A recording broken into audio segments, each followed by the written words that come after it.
Imagine stepping into a narrow street lit by oil lamps, the kind where whispers travel faster than footsteps. In that world, faith could lift you up or bring everything crashing down. A single rumor carried in the dark could spark a fire no one could put out. That is the mood of the Middle Ages when the Inquisition took shape, and every word mattered. Now picture this. Someone points a finger at you and says the word heretic. What would you do? Would you hide what you believe to stay safe? Or would you stand your ground even if it meant losing everything? People faced that question for real, not in a story, and the choice was never simple. If you love history and want to explore the hidden corners of the medieval world, come along with me. Like this video, subscribe to the Medieval Archives, and do not miss any of our journeys. Together, we will look past the myths and meet the people who lived through these times, the fearful, the brave, the conflicted, and we will try to understand what it meant to carry faith in an age when faith could both protect and endanger your life. It's the early 13th century, and something extraordinary is happening across medieval Europe. The Catholic Church, which has dominated spiritual life for centuries, suddenly finds itself facing a crisis that will change the course of history forever. In the rolling hills of southern France, a religious movement is quietly spreading like wildfire. These people call themselves the Cathars, though their neighbors often refer to them as the pure ones. What makes them so dangerous in the eyes of the Church? They believe in something radically different. They see the material world as evil, created by a dark force, while only the spiritual realm belongs to God. They reject the elaborate ceremonies, the wealthy bishops, and even the very foundations of Catholic doctrine. But here's where the story gets truly fascinating. The Cathars aren't just challenging religious ideas. They're threatening an entire power structure that has taken centuries to build. Imagine you're a local nobleman in Languedoc, watching as your peasants stop paying tithes to the Catholic Church. Instead, they're following these humble Cathar preachers who live in poverty and speak their language. These preachers don't demand gold or land. They offer something the official church seems to have forgotten: genuine spiritual guidance without the politics. Now, here's what most people don't realize about this moment in history. When Pope Innocent III launched what became known as the Albigensian Crusade in 1209, he wasn't just trying to save souls. He was facing the very real possibility that an entire region of Europe might slip away from papal control forever. The genius and the tragedy of what happened next lies in a question that echoes through centuries. When does protecting faith become about protecting power?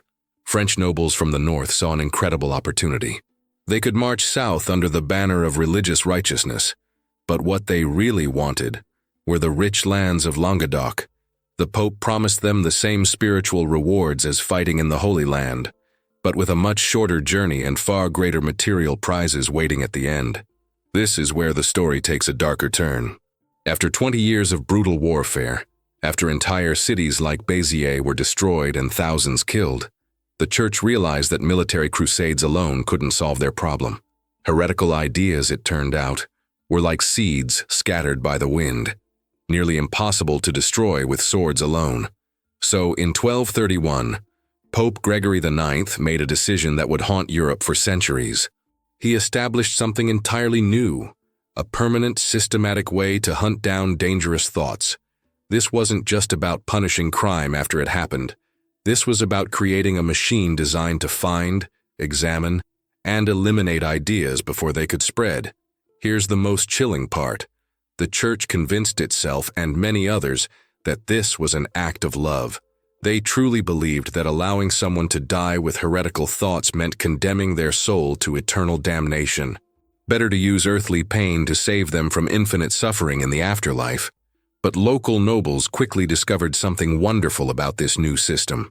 If they could convince an inquisitor that their neighbor was a heretic, they could legally seize that person's property. Suddenly, old feuds could be settled with a whispered accusation. Business rivals could be eliminated with a few carefully chosen words about suspicious religious practices. The most brilliant and terrifying aspect of what they created was how it blended genuine religious conviction with very practical political goals. Many inquisitors truly believed they were doing God's work, while the system around them served the very earthly interests of consolidating power and wealth.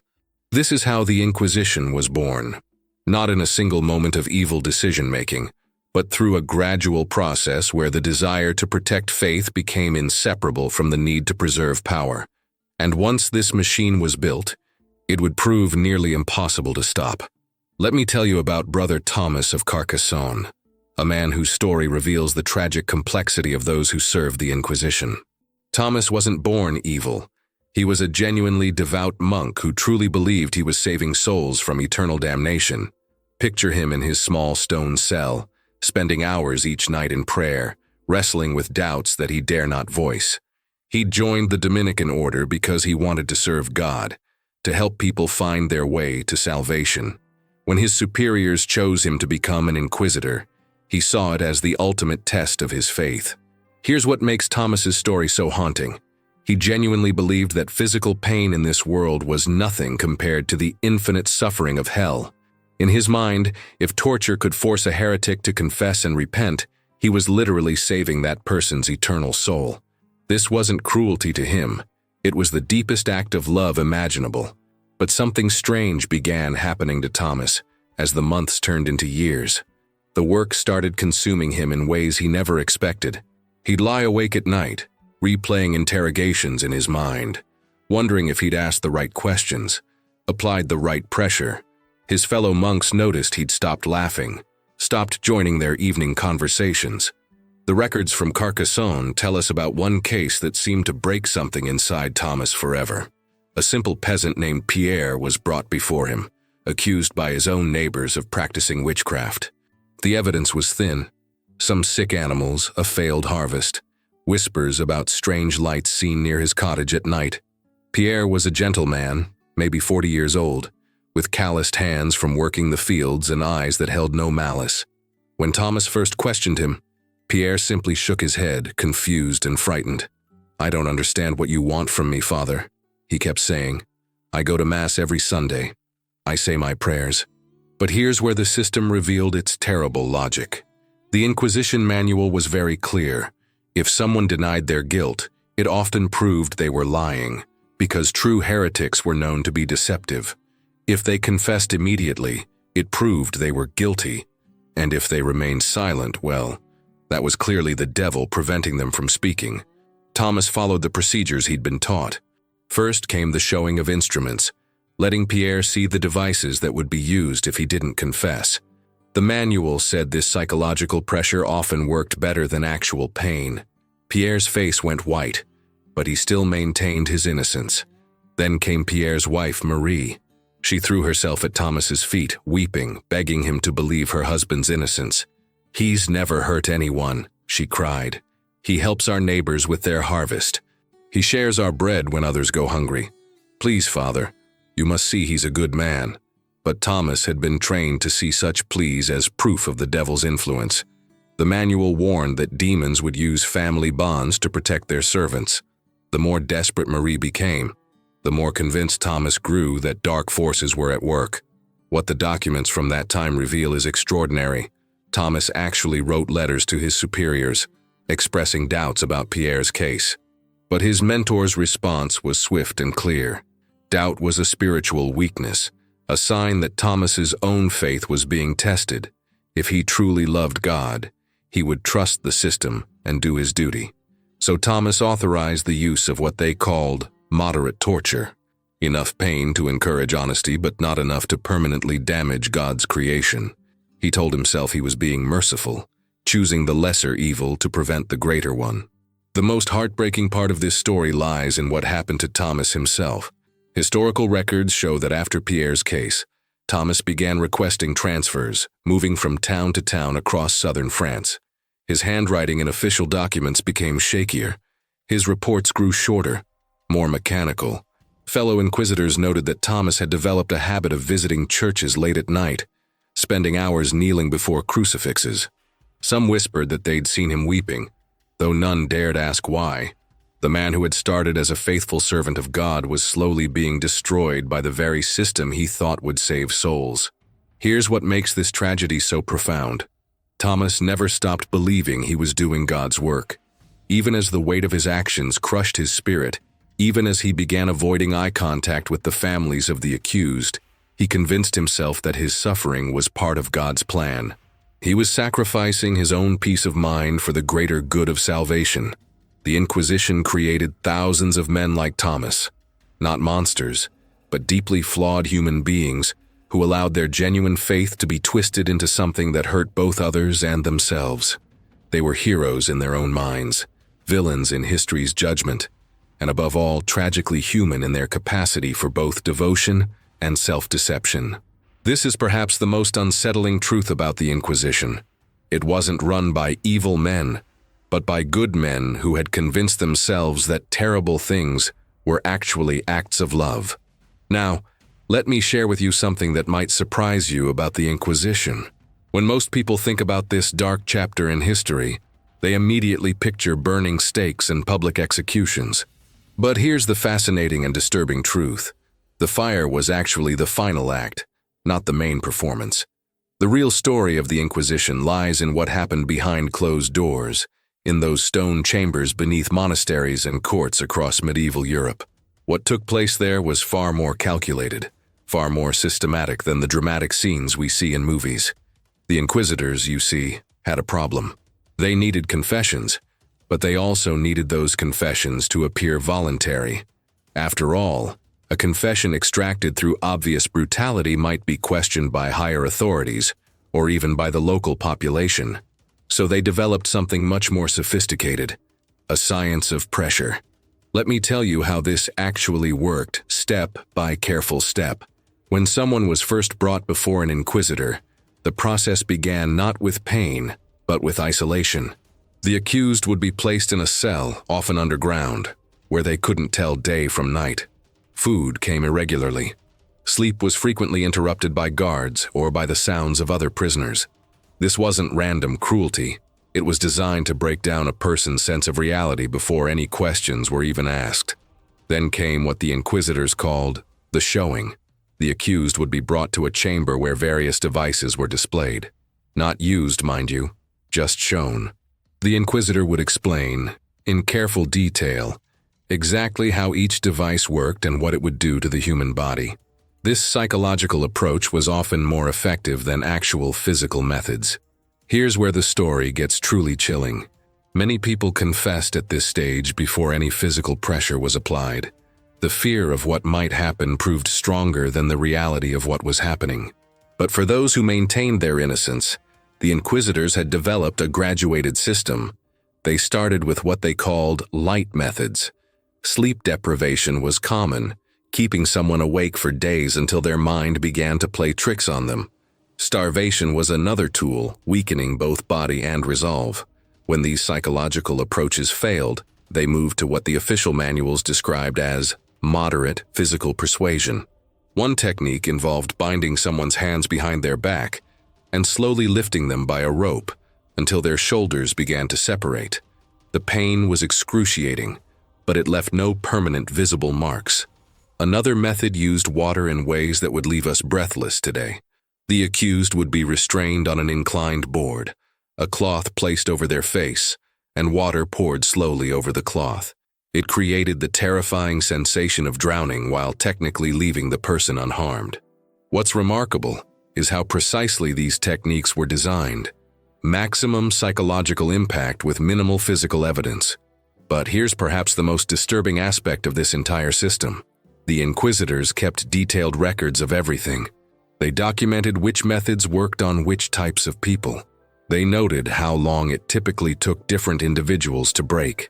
They were, in essence, conducting experiments on human endurance and psychology centuries before such studies had names. The records from Spain and southern France reveal something that will stay with you long after this video ends. Many people, faced with the choice between continued interrogation and a quick death, chose to confess to crimes they never committed. They would sign documents admitting to heresy, to devil worship, to crimes against God and nature, just to ensure they would be executed quickly rather than face weeks or months of questioning. Think about that for a moment. Innocent people, desperate to escape prolonged suffering, would voluntarily sign their own death warrants. They preferred certain death to uncertain torture. What does that tell us about what was happening in those chambers? One document from 14th century France contains a heartbreaking confession from a woman named Isabella. She wrote, "I say whatever you wish me to say. I have never spoken to devils or denied Christ, but if saying so will bring me peace, then I am guilty of all you claim." She was burned 3 days later. The Inquisitors justified all of this through careful theological reasoning. They argued that the soul's salvation was worth any amount of earthly suffering. They convinced themselves that they were doctors, using painful treatments to cure a spiritual disease. Some even believed they were showing mercy by giving people opportunities to confess and repent.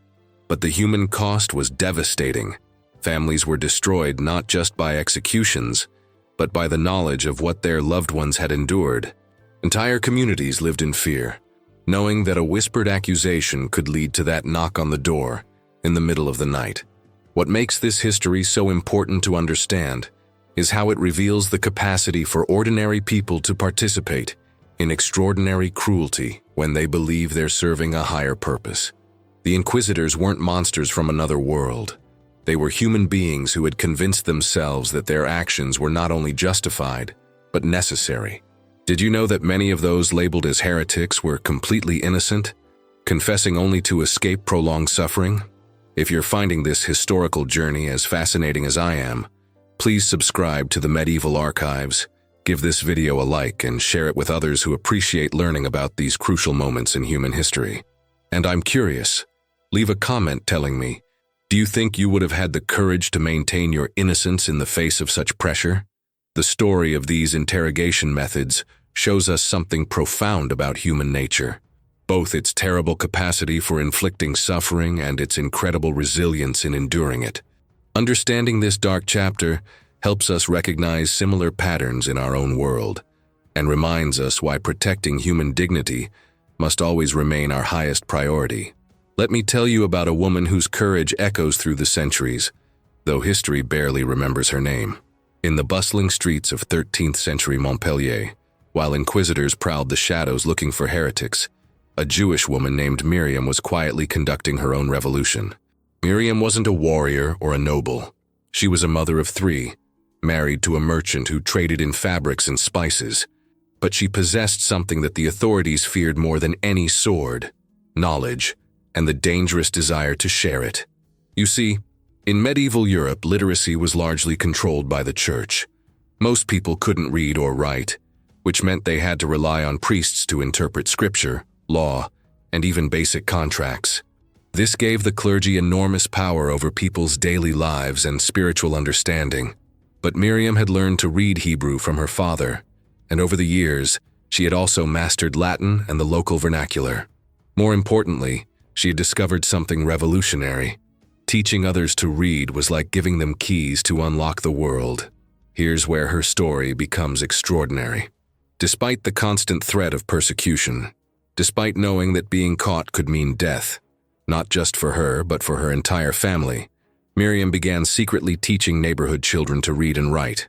She would gather small groups of 3 or 4 children in her home cellar, timing these lessons for when the Inquisitors were known to be in other parts of the city. She taught Christian children alongside Jewish ones, believing that knowledge belonged to all of humanity, not just to those who claimed divine authority. What makes Miriam's resistance so remarkable is how she disguised it. To anyone watching, she appeared to be running a simple sewing circle.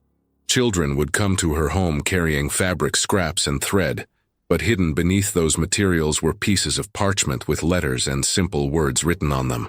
The children would pretend to be learning embroidery stitches, but they were actually tracing letters with their needles. They would appear to be discussing patterns and colors, but they were sounding out syllables and forming their first words. It was brilliant camouflage for something the authorities considered deeply subversive. But Miriam's resistance went beyond just teaching literacy. She was also preserving and sharing ideas that the Inquisition wanted to eliminate. She would tell the children stories from different traditions, not to convert them, but to show them that wisdom could be found in many places. She would explain basic principles of medicine, mathematics, and philosophy that she had learned from traveling scholars. What's fascinating is that we know about Miriam not from Inquisition records, but from a letter written decades later by one of her students. A man named Henri who had become a successful merchant, wrote to his own son about the woman who had changed his life by teaching him to read when he was just 8 years old. Henri described how Miriam would always end each lesson by telling them something that stayed with him forever. Knowledge is a light that grows brighter when shared, but dimmer when hoarded. The authorities want to keep that light to themselves, but it belongs to all of us. The remarkable thing about the medieval period is that there were hundreds, perhaps thousands of people like Miriam across Europe. They weren't organized into formal resistance movements, but they shared a common understanding that preserving and spreading knowledge was worth the enormous risk. In southern France, there were entire villages that maintained hidden schools, where children learned to read not just in Latin, but in their native languages. Former Cathars, who had survived the Crusades and officially converted to Catholicism, secretly taught their children the banned books and ideas that the Inquisition sought to eliminate. There were Christian scholars who smuggled Arabic texts on mathematics and science across borders, risking accusations of heresy to preserve ancient wisdom. There were Jewish communities that maintained underground networks for copying and distributing manuscripts, ensuring that knowledge wouldn't be lost even if individual libraries were destroyed. Perhaps most remarkably, there were even some monks and priests who participated in this quiet resistance. They would deliberately mistranslate certain passages when reading to illiterate congregations, softening harsh doctrines or sharing more compassionate interpretations than their superiors preferred. What all these people understood, consciously or not, was something that remains relevant today. When authorities try to control what people can learn, think, or believe, someone must preserve the freedom to question, to explore, and to discover truth independently. Miriam's story ended tragically, as many such stories did. In 1297, a neighbor who owed her husband money decided to settle the debt by reporting her to the Inquisitors. She was arrested while teaching a group of children to read a simple prayer in their own language, rather than in Latin. But here's the remarkable thing. Even under interrogation, Miriam refused to name any of the children she had taught or the families who had helped her. The records show that she maintained her silence despite weeks of questioning. She was executed as a relapsed heretic, but she took her students' names with her to the grave. Yet her resistance lived on. Henri's letter tells us that her former students continued her work, teaching their own children and grandchildren to read and think for themselves. They created a ripple effect that spread far beyond what any inquisitor could track or stop. When we look at our world today, we can see echoes of this same conflict between those who want to control information and those who believe in the free exchange of ideas. Whether it's governments restricting internet access, institutions limiting what can be taught in schools, or groups trying to ban books they find threatening, the fundamental struggle remains the same. Miriam and countless others like her remind us that defending intellectual freedom isn't just about grand political movements or famous revolutionaries. Sometimes it's about ordinary people making quiet, daily choices to keep learning alive, to ask difficult questions, and to ensure that knowledge remains accessible to everyone.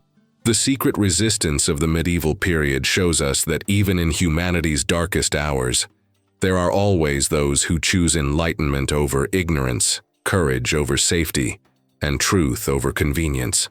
Their stories deserve to be remembered not just as historical curiosities, but as inspiration for anyone who believes that the freedom to think, learn, and question must never be surrendered. Here's something that might surprise you.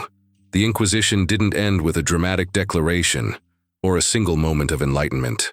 It faded away slowly, like a shadow retreating at sunrise, but it left behind patterns that would echo through history in ways we're still discovering today.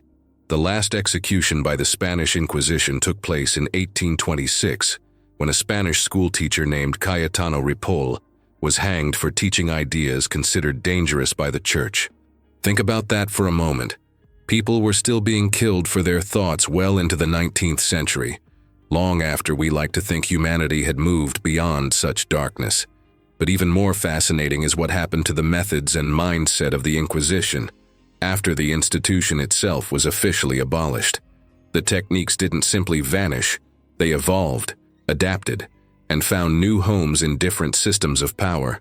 Let me tell you about something remarkable that historians discovered in the 20th century, when scholars began examining the files of various secret police organizations across Europe. They found interrogation manuals that bore striking similarities to those used by medieval inquisitors. The same psychological pressure tactics, the same understanding of how isolation and fear could break down human resistance, the same careful documentation of which methods worked on different types of people. It's as if the Inquisition had planted seeds that grew into new and different forms centuries later. Consider this. The Inquisition pioneered the idea of systematic surveillance, where ordinary citizens were encouraged to report suspicious behavior by their neighbors. They created networks of informants who watched for signs of dangerous thinking. They developed the concept that the state had not only the right, but the duty to examine people's private beliefs and thoughts.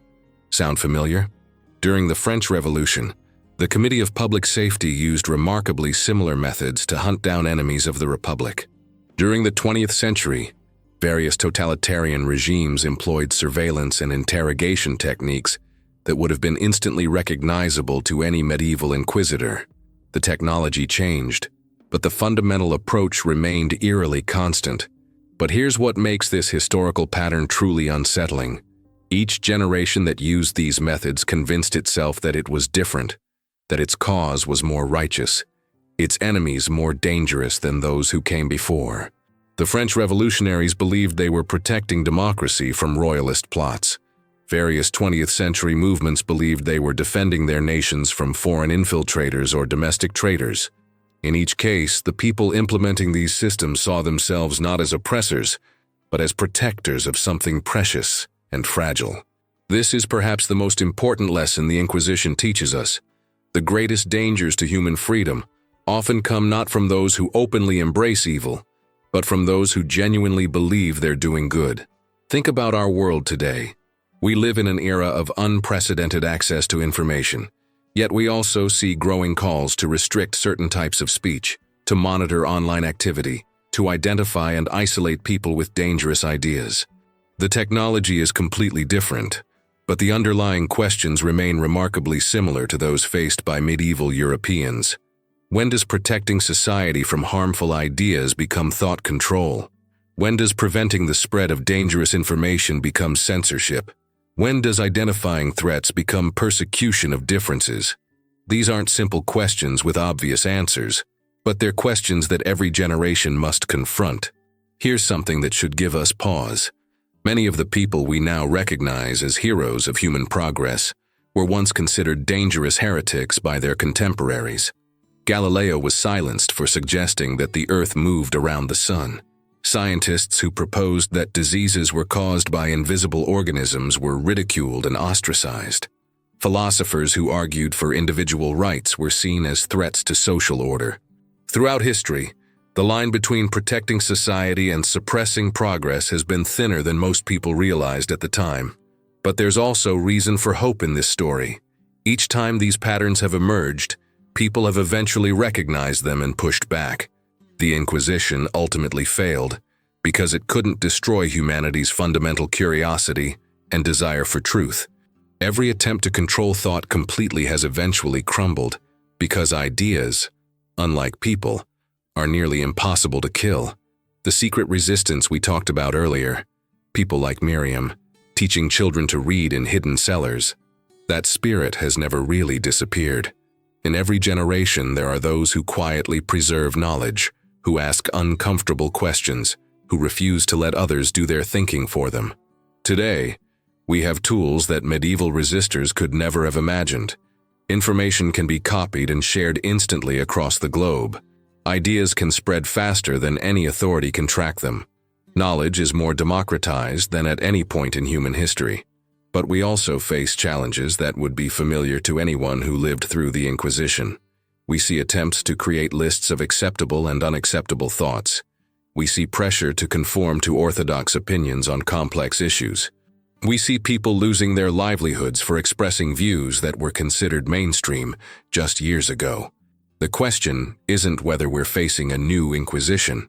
The forms are too different for such direct comparisons. The question is whether we can learn from that dark chapter, to recognize the warning signs when freedom of thought comes under pressure, whatever form that pressure might take. The Inquisition teaches us that the price of intellectual freedom is eternal vigilance, not just against obvious tyrants, but against the subtle erosion of our right to think, question, and explore ideas that others might find uncomfortable or dangerous. Perhaps most importantly, it reminds us that this vigilance can't be left to someone else. Each of us, in our own small way, faces the same choice that people like Miriam faced centuries ago. Do we quietly go along with attempts to control thought, or do we find the courage to preserve and defend the freedom to think for ourselves? The Inquisition officially ended centuries ago, but the struggle it represents, between those who would control ideas and those who would set them free, continues in new forms every day. The outcome of that struggle, as always, depends on choices made not by distant authorities, but by ordinary people like you and me. The story of the Inquisition isn't just history. It's a mirror that shows us possibilities both dark and bright that exist in every human society, including our own. What we see in that mirror and what we choose to do about it will determine whether future generations remember us as part of the problem or part of the solution.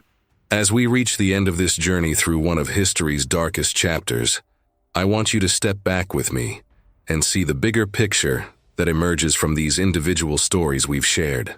The medieval Inquisition wasn't really about religion, was it? Yes, it used religious language and justified itself through theological arguments, but at its heart, it was about something far more fundamental and far more enduring: the eternal human struggle between those who seek to control others and those who refuse to be controlled. It was about power, the power to decide what people could think, believe, and say. It was about fear, the fear that different ideas might threaten existing structures of authority. And it was about control, the desire to create a world where everyone thought the same thoughts and believed the same truths. When we look at the Inquisitors like Brother Thomas, wrestling with his conscience in that cold stone cell, we see people who genuinely believed they were protecting something precious. When we examine the nobles who used heresy charges to seize their neighbors' lands, we see the age-old human tendency to disguise self-interest as moral duty. When we remember the victims who confessed to crimes they never committed just to end their suffering, we witness the terrible cost of unchecked authority over human conscience. But we also discovered something hopeful in the shadows of that dark time. We found Miriam, teaching children to read in secret. We found entire communities that risked everything to preserve knowledge and protect free thought. We found the quiet heroes who understood that some things are worth preserving, even at great personal cost.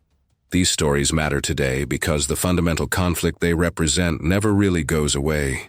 The names change, the technology evolves, the justifications become more sophisticated, but the core struggle remains. Who gets to decide what we can think, say, and believe? Look around our world today, and you'll see echoes of these medieval patterns everywhere. People losing their livelihoods for expressing unpopular opinions, attempts to create lists of acceptable and unacceptable ideas, pressure to conform to orthodox thinking on complex issues, the use of fear and social isolation to discourage dissent. How many voices are silenced today in the name of protecting truth? How many people remain quiet about their real thoughts because they fear the consequences of speaking honestly? How many bright minds are discouraged from exploring difficult questions because those questions have been labeled dangerous or forbidden? The methods have changed, but the human dynamics remain remarkably similar. Just as medieval people convinced themselves that suppressing dangerous ideas was an act of love and protection, we often convince ourselves that our own attempts to control thought are different, more enlightened, more necessary than those that came before. But history teaches us something profound. Every generation believes its own orthodoxies are obviously correct, and its own censorship is obviously justified. Every generation struggles to distinguish between protecting society and protecting power, between preventing harm and preventing change. The medieval Inquisition shows us what happens when that struggle is lost, when the desire for control overwhelms the commitment to human dignity and intellectual freedom. It shows us the price that individuals pay, but also the price that entire civilizations pay when they choose conformity over curiosity, authority over inquiry, fear over hope. Yet it also shows us something inspiring, that the human spirit is remarkably resilient. Ideas survived even when their advocates were silenced. Knowledge was preserved even when its keepers were persecuted. The desire to think freely and search for truth endured even in the face of systematic attempts to destroy it. We are the inheritors of both traditions, the tradition that seeks to control and the tradition that seeks to be free. Every day, in small ways and large ones, we choose which tradition we'll support. Every time we encounter an idea that makes us uncomfortable, we face the same choice that medieval people faced. Do we try to suppress it, or do we engage with it honestly and let truth emerge through open discussion? Every time someone expresses an unpopular opinion, we decide whether we'll defend their right to speak, even when we disagree with what they're saying. Every time we see someone being pressured to conform, we choose whether we'll stand with the crowd or stand for the principle that diversity of thought makes us all stronger. The Inquisition reminds us that freedom isn't something we achieve once and then keep forever. It's something we must choose again and again, generation after generation, person by person. It's something that requires not just grand gestures from famous heroes, but daily acts of courage from ordinary people who refuse to let others do their thinking for them. This is why these medieval stories still matter. They're not just tales from a distant past. They're mirrors that show us possibilities that exist in every human society, including our own. They're warnings about roads we must be careful not to travel, and inspiration for the kind of people we might choose to become. The question that echoes across the centuries from those stone chambers and secret cellars is ultimately this: what kind of world do we want to live in? One where authority decides truth, or one where truth emerges through the free exchange of ideas? One where different voices are silenced, or one where they're heard and valued? One where fear shapes our choices, or one where courage opens new possibilities? The Medieval Inquisition ended centuries ago, but the choice it represents, between freedom and control, between openness and fear, between the courage to think and the safety of conformity, that choice is as alive today as it was 700 years ago. And just like those brave souls who risked everything to keep learning alive in the darkest of times, each of us gets to decide which side of that eternal struggle we'll support. If this journey through the shadows and light of medieval history has moved you, if these stories of courage and caution have sparked your own curiosity about how the past shapes our present, then I invite you to join our community of fellow explorers. Hit that like button to let me know these stories matter to you. Share this video with others who appreciate the lessons history has to teach us. And subscribe to the Medieval Archives so we can continue these important conversations together. Because whether our next historical journey takes us into humanity's darkest chapters or its most glorious moments, one thing is certain: the stories we choose to remember and share will help shape the world we leave behind. Until next time, keep asking the difficult questions, keep thinking for yourself, and keep the light of curiosity burning bright.